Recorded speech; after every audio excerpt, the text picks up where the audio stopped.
Isu tersebut pertama kali mencuat setelah seorang influencer bernama Mawa melaporkan suaminya, Insanul Fahmi, ke Polda Metro Jaya pada Sabtu 22 November atas dugaan perselingkuhan dan perzinaan.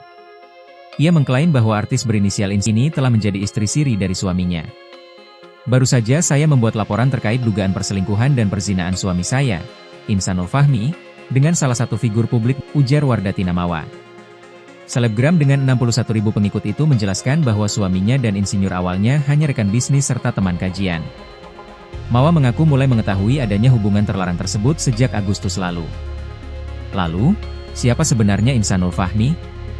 Insanul Fahmi adalah seorang pengusaha muda yang mengaku telah memiliki 4 perusahaan di usia 25 tahun. Dalam situs pribadinya, ia menceritakan bahwa ia sudah mulai berjualan sejak masih sekolah.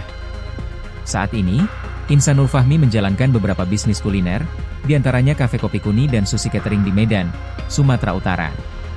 Selain itu, ia juga terlibat dalam industri pertambangan melalui PT Kalimantan Prima Persada yang berlokasi di Jakarta Timur, serta memiliki agensi transformasi digital bernama Kuni Technology.